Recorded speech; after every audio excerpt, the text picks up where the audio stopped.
আসসালামু আলাইকুম ওয়া রাহমাতুল্লাহ।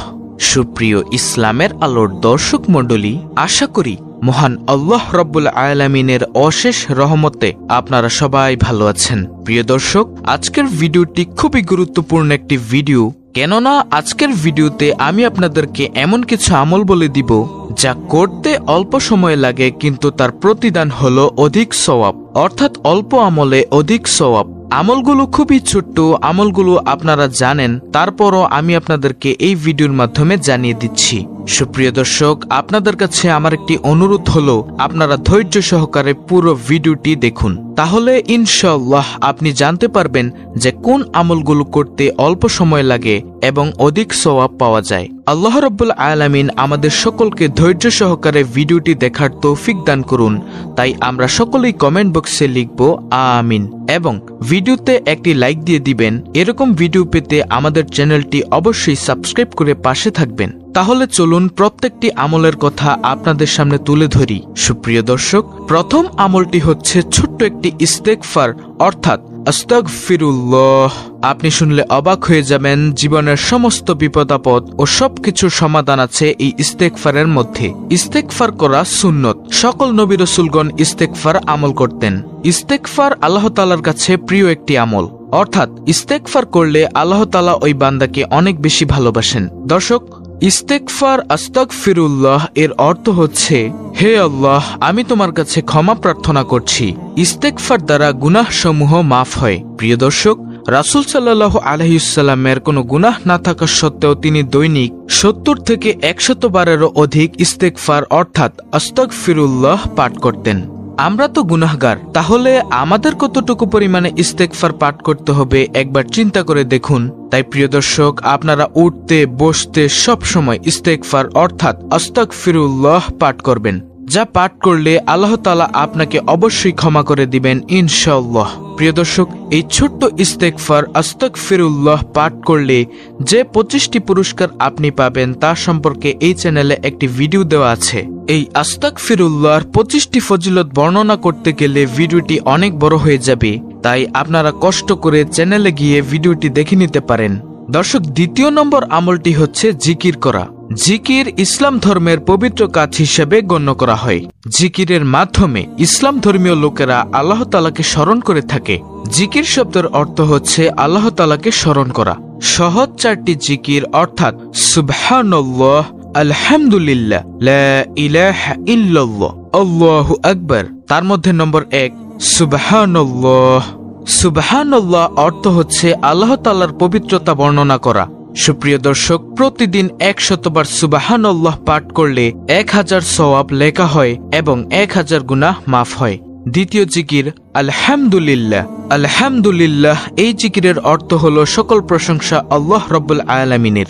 প্রিয় দর্শক, রাসূল সাল্লাল্লাহু আলাইহি ওয়াসাল্লাম বলেছেন, মিজানের পাল্লায় সবচেয়ে ভারী জিকির হচ্ছে আলহামদুলিল্লাহ, অর্থাৎ এই জিকিরটি মিজানের পাল্লাকে ভারী করে দেয়। এটি সর্বোত্তম দোয়া। তৃতীয় জিকির লা ইলাহা ইল্লাল্লাহ। লা ইলাহা ইল্লাল্লাহ অর্থ হচ্ছে আল্লাহ ছাড়া কোনো ইলাহ নেই। রাসূল সাল্লাল্লাহু আলাইহি ওয়াসাল্লাম বলেছেন, সর্বোত্তম জিকির হচ্ছে লা ইলাহা ইল্লাল্লাহ। কলব থেকে এই জিকিরটি করতে হবে। তারপরে চতুর্থ জিকির হচ্ছে আল্লাহু আকবার। দর্শক, আল্লাহু আকবার মানে হচ্ছে আল্লাহ সর্বশ্রেষ্ঠ, আল্লাহ সবচেয়ে বড়। আর যে ব্যক্তি আল্লাহ তাআলাকে সবচেয়ে বড় মানে, তার দুনিয়াতেও কোনো টেনশন নেই, আখিরাতেও কোনো টেনশন নেই, মানে দুজাহানেই কোনো টেনশন নেই। প্রিয় দর্শক, দ্বিতীয় নম্বর আমলে আপনারা যদি 4টি জিকির পাঠ করতে পারেন, তাহলে আপনারা অনেক সওয়াব অর্জন করতে পারবেন। উঠতে বসতে, রাস্তা দিয়ে চলার সময়, কাজের ফাঁকে, অবসর সময়, অফিসের ফাঁকে, যে কোনো সময় আপনারা যদি আমলগুলো করতে পারেন, অর্থাৎ এই 4টি জিকির করতে পারেন, তাহলে কিন্তু আপনারা অনেক সওয়াব অর্জন করতে পারবেন, যা হাসরে নেকির পাল্লাকে অনেক ভারী করে দিবে ইনশাআল্লাহ। তো এই হলো দ্বিতীয় নম্বর আমল। তৃতীয় নম্বর আমলটি হচ্ছে রাসূল সাল্লাল্লাহু আলাইহি ওয়াসাল্লামের প্রতি দুরূদ পাঠ করা। এখানে আপনি যে কোনো দুরূদ পাঠ করতে পারেন। দর্শক, দুরূদ শরীফ ব্যতীত কোনো দোয়া আল্লাহ তাআলার নিকট গ্রহণযোগ্য হবে না। সমস্ত সাহাবায়ে কেরাম, ওলামায়ে কেরামের একতার উপর ইজমা হয়ে গেছে যে দোয়ার শুরুতে, মধ্যভাগে ও দোয়ার শেষ দিকে দুরূদ শরীফ পাঠ করা সুন্নত। দুরূদ শরীফের ফজিলত সম্পর্কে অগণিত হাদিস রয়েছে। তো এখানে আপনি দুরুদে ইব্রাহিম পাঠ করতে পারেন। দর্শক, দুরুদে ইব্রাহিম হচ্ছে যেটা আপনারা নামাজে তাশাহুদের পরে পাঠ করে থাকেন। আপনি চাইলে এটিও পাঠ করতে পারেন, অথবা সবচেয়ে ছোট দুরুদ যেটা হলো সাল্লাল্লাহু আলাইহি ওয়াসাল্লাম, এটিও চাইলে পাঠ করতে পারেন। রাসূল সাল্লাল্লাহু আলাইহি ওয়াসাল্লাম বলেছেন, যে ব্যক্তি আমার প্রতি একবার দুরুদ পাঠ করবে, আল্লাহ তাআলা তার প্রতি 10 বার রহমত বর্ষণ করবেন। এছাড়াও রাসূল সাল্লাল্লাহু আলাইহি ওয়াসাল্লাম বলেছেন, যে ব্যক্তি আমার প্রতি সকালে 10 বার এবং বিকেলে 10 বার দুরুদ পাঠ করবে, সে ব্যক্তি কিয়ামতের দিন আমার শাফায়াত পাবে। সুবহানাল্লাহ। আর আমরা জানি রাসূল সাল্লাল্লাহু আলাইহি ওয়াসাল্লামের শাফায়াতে 70,000 মানুষ বিনা হিসেবে জান্নাতে যাবে। তো এটি গেল তৃতীয় নম্বর আমল। চতুর্থ নম্বর আমলটি হচ্ছে ছোট্ট কয়েকটি সূরা পাঠ করা।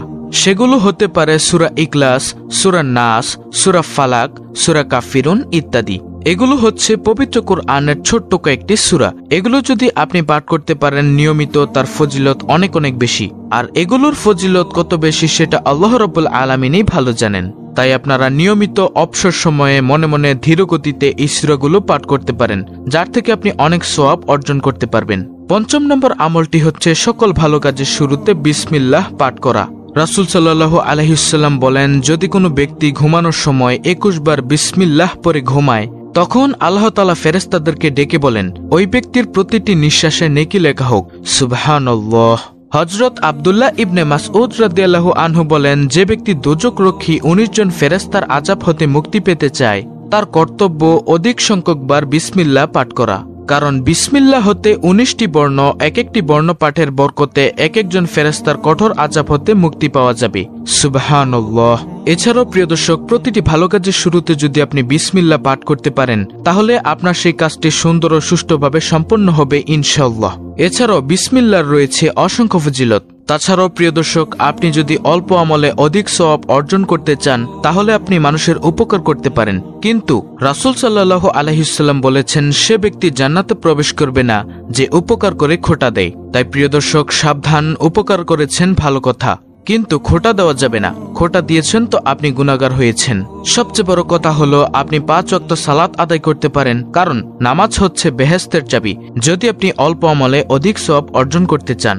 সুপ্রিয় দর্শক, আজকের ভিডিওর মূল বিষয় হলো অল্প আমলে অধিক সওয়াব অর্জন। তাই আপনি যদি ভিডিওতে বলা উপরোক্ত বিষয়গুলো অনুসরণ করতে পারেন, তাহলে আপনি অল্প আমলে অধিক সওয়াব অর্জন করতে পারবেন। আপনাদের সুবিধার্থে আমলগুলো আমি আপনাদেরকে আবারও বলে দিচ্ছি। নম্বর 1, প্রতিদিন 100 বারেরও বেশি আস্তাগফিরুল্লাহ পাঠ করা। নম্বর 2, জিকির করা, অর্থাৎ সহজ 4টি জিকির, সুবহানাল্লাহ, আলহামদুলিল্লাহ, লা ইলাহা ইল্লাল্লাহ, আল্লাহু আকবার। নম্বর 3, রাসূল সাল্লাল্লাহু আলাইহি ওয়াসাল্লামের প্রতি দরুদ পাঠ করা। নম্বর 4, ছোট কয়েকটি সূরা পাঠ করা, যেমন সূরা ইখলাস, সূরা নাস, সূরা ফালাক, সূরা কাফিরুন ইত্যাদি। নম্বর 5, ভালো কাজের শুরুতে বিসমিল্লাহ পাঠ করা। এছাড়াও মানুষকে ভালো কাজের আদেশ দেওয়া, 5 ওয়াক্ত সালাত আদায় করা। এগুলো যদি আপনি করতে পারেন, তাহলে প্রতিদিন অল্প আমলে অধিক সওয়াব অর্জন করতে পারবেন। আল্লাহ রাব্বুল আলামিন আমাদের সকলকে উপরোক্ত আমলগুলো করার তৌফিক দান করুন। আমিন।